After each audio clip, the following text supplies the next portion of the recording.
আপনাকে বলি, আপনারে আপনার উপদেষ্টারা সারাক্ষণ জুজুর ভয় দেখায় না? আপনারে বলি, একটু কান দিয়ে শুনেন। যদি ওয়াকার সাহেবের এবং আর্মি জেনারেলদের সাহস থাকে, আই রিপিট, সাহস থাকে, একটা কুক ওই দিয়ে দেখাইতে বলেন। ঠিক ভাইরা, ব্যাপারটা এমন না। লিথাল উইপেন যখন চলে তখন পুলিশের উইপন আর আর্মির উইপেনের পার্থক্য থাকে না, প্রত্যেকটাই জীবন কাইরে নেয়। এই মাত্র একটা বছর আগে আমাদের হাজারো হাজারো শহীদ যেই গুলিতে শহীদ হয়েছে, এর চেয়ে দামি গুলি তো আর্মি আমাদের উপরে ব্যবহার করতে পারবে না।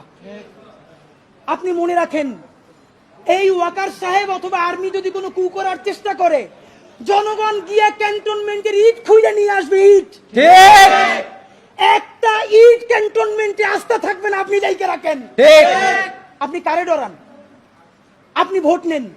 মিনিমাম 100 রিক্সাওয়ালার সাথে কথা বলেছি গতকাল পর্যন্ত, প্রত্যেকে বলে এই উপদেষ্টাদেরকে তারা বিশ্বাস করে না, কিন্তু ইনুস বেড়া ভালো। এর মানে সারা বাংলাদেশের জুলাই যোদ্ধারা, জুলাইয়ের পক্ষের শক্তিরা আপনার মুখটা দেখা এখন পর্যন্ত এই সরকারের একটা হাত ধরে রাখছে।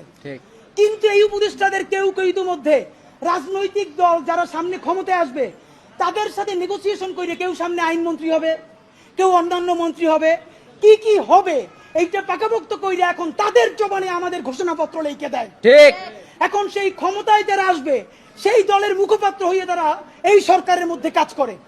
প্রধান উপদেষ্টা, আপনার একটা কথা বলি, আমরা আগেও বলেছি এই সরকারের সকল উপদেষ্টার এক পা অন্য দেশে, বিপদ হইলে ভাইগে যাবে, কিন্তু আমরা দৃঢ়ভাবে বিশ্বাস করি আপনি ভাগবেন না। এর প্রমাণ, আপনি যদি ভাগতেন, পৃথিবীর কোন দেশ আপনারে রাখতে চায় না বলেন? তাহলে হাসিনার আমলেও 10 তলা বিল্ডিং পাইয়া আপনার আদালতে হাজিরা আপনি দিতে আসতেন না। ঠিক আপনি তখনই বিদেশ থাকতে পারতেন। আপনি এই দেশে থাকতে চান বলেই আপনি আসছেন, আমরা বিশ্বাস করতে চাই। মাননীয় প্রধান উপদেষ্টা, আপনি বাঁচবেন কয়দিন বলেন? আপনার এত বয়স হয়েছে, বাংলাদেশের গড়ায় উঠছে প্রায় 20 বছর বেশি পাচ্ছেন। আপনার অন্তরে যা আছে, আপনারা যে যে বাধ্য করে তার কথা বইলে দেন না। আপনারা কি করবে বলেন? আপনারা খুন করবে? আপনি প্রায় 80 বছর বাঁচছেন, আর কয় বছরই বা বাঁচবেন? আপনি কি করে?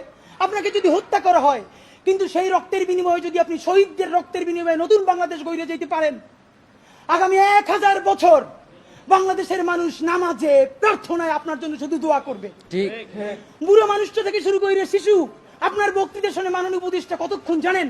যতক্ষণ আপনি জুলাইয়ের জবানে কথা বলেন। কিন্তু যেই রাজনৈতিক দলের কাছে কোন ধরনের সংস্কার ছাড়া আপনি নির্বাচনের কথা বলতেছেন, আপনি কি কি বলছেন আপনার একটু পইয়া শুনাই। আপনার ঘোষণাপত্র থেকে অল্প কয়েক জায়গা মার্ক করে নিয়ে আসছি মাননীয় প্রধান উপদেষ্টা।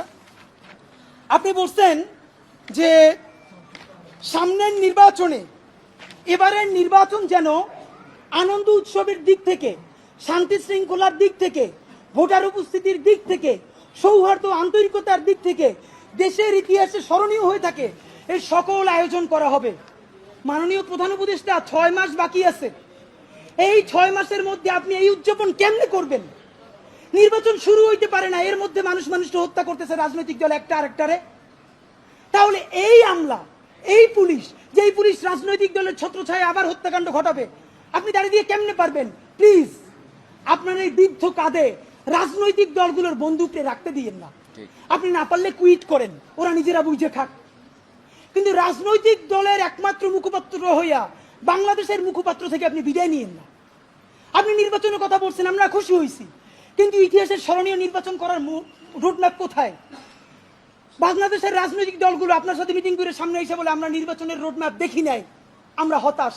ভিতরে কথা বলার চেষ্টা করলাম, আফসোস, রাজনৈতিক দলগুলো এত বদমাশ কেমনে হয় ভাই?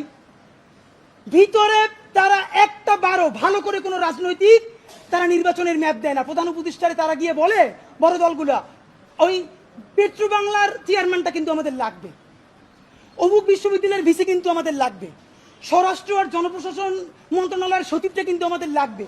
বাইরে এসে বলে আমরা নির্বাচন না দেখে হতাশ। একই দ্বিচারিতা। তো আপনার প্রতি অনুরোধ, এই যে আপনারে বাইরে এসে বলে যে আপনি নির্বাচন দেন না, আপনি কেন প্রেস মিট করে বলেন না বিএনপি আমার পেট্রো বাংলা চাই, জামাত আমার স্বরাষ্ট্রমন্ত্রী চাই, এনসিপি আমার কাছে জনপ্রশাসন চাই, বলে দেন। ধরেন আপনি বইলে দিচ্ছেন, করবে কি? মারবে। আপনি তো এমনি একদিন মরে যাবেন, আজীবন বাঁচবেন। আপনি বইলে দেন না, ওদের নেইতে কইলে দেন। রাজনৈতিক শক্তির আমরা পক্ষে, কিন্তু রাজনৈতিক দলের নামে নিপীড়নের পক্ষে আমরা নয়।